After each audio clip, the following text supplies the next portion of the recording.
Well, first of all, I want to thank you all. Thank you for subscribing to the newsletter and for actually taking the extra step to click on the link to watch this video. This is the third of a series of the three pillars to success in sales. And the first pillar of success, you may remember from 2 emails ago, was action. What are you doing to grow your business? This starts with your goals and your vision for yourself personally. The second piece of this is what's your plan to make the vision happen, right? What do you need to do, the kind of revenue you need to bring in, and how will that come in, right? And what chunks need to go after these kind of clients? And then the third part of that is what are you doing on a daily and weekly basis, the behaviors that you're doing on a daily and weekly basis to make the plan happen, which then makes your goals and vision happen. So that's part one. And then the second pillar you may remember is it's your attitudes, it's your beliefs about yourself, about your company, and your marketplace. This is where we make excuses.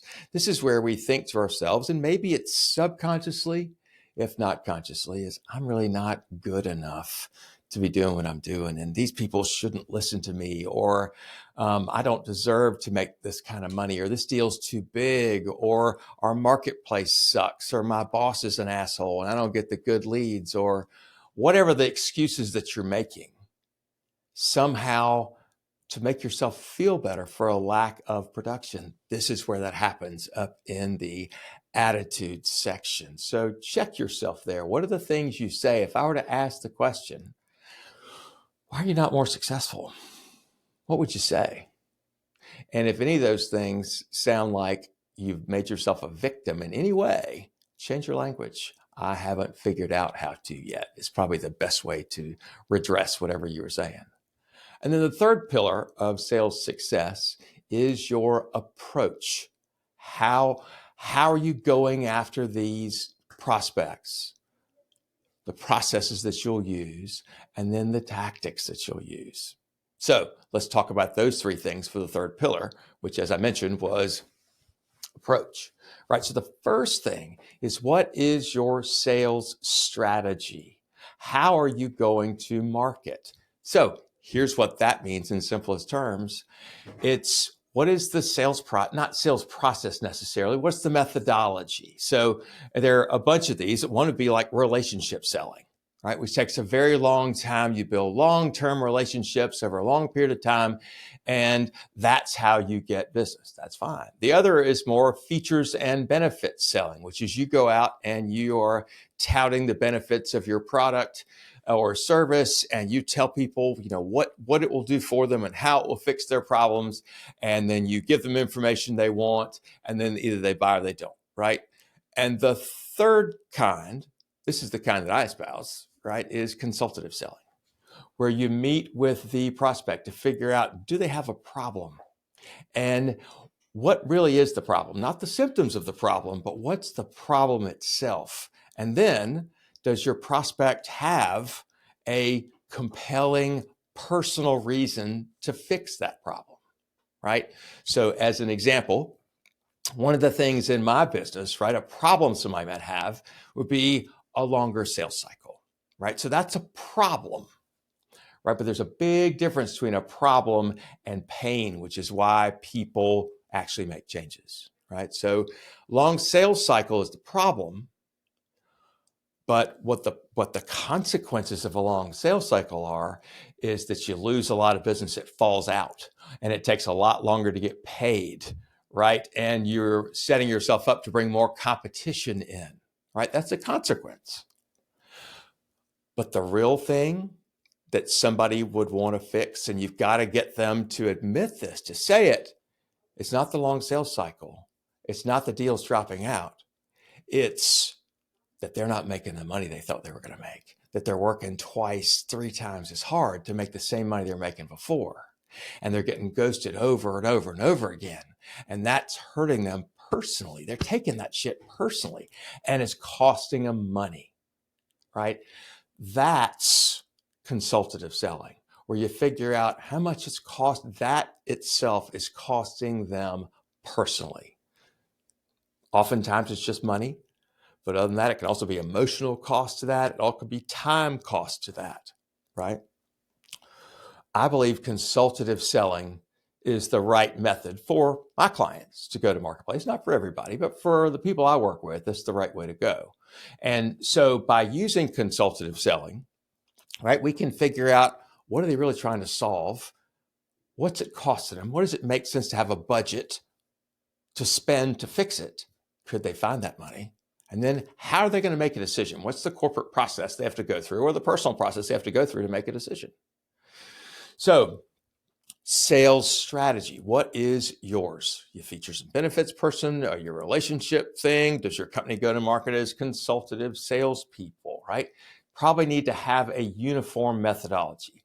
By the way, if you're hiring new people, the relationship selling thing, super hard because the new people that come in don't have those relationships. If they're supposed to go prospect for new ones, it can take years and years and years to build the quote relationships, right? And I often hear salespeople brag about the relationships they have with people that buy from them. I rarely hear those people that buy bragging about the salesperson they get to work with. So just keep that in mind. So, strategy. The second is system and process. What's the system that you follow? How closely do you follow it? What are the steps of the process, right? And where are you with refining each step, right? The cool thing about having a system for sales is that you can continue to refine and refine and refine and get better and better and better at how you go to market and how you have conversations with people. Are you able to refine your process? If not, may not be much of a process. You may also, if you're managing a team, you may go and ask different people, hey, tell me your sales process step by step.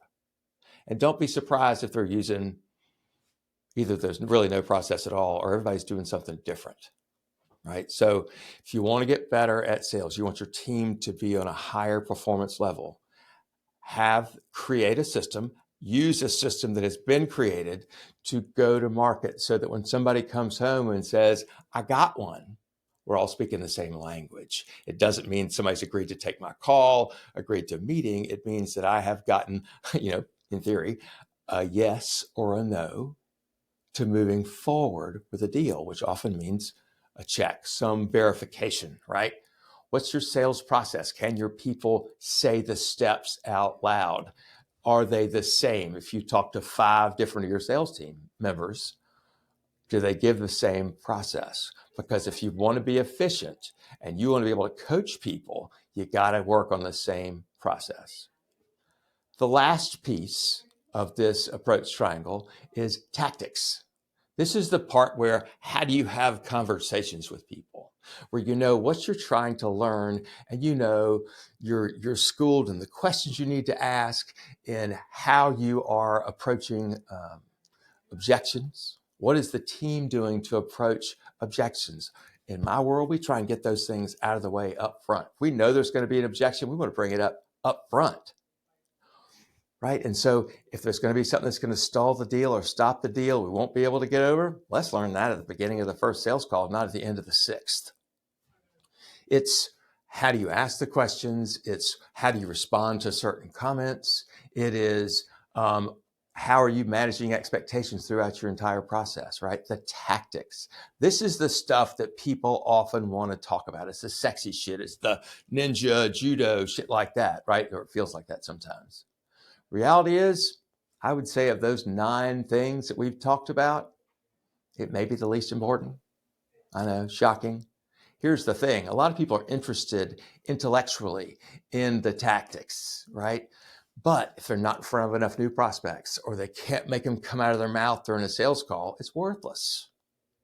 If there's one of these 3 places you need to focus on, I'm going to tell you, most of you, it's back in the first newsletter, back there under the action triangle. I'm Walker McKay with No BS Sales. Hope you've enjoyed this. If somebody needs to hear this stuff, if you think they would benefit from being part of this newsletter, send it to them. You should subscribe yourself. Share it with somebody else.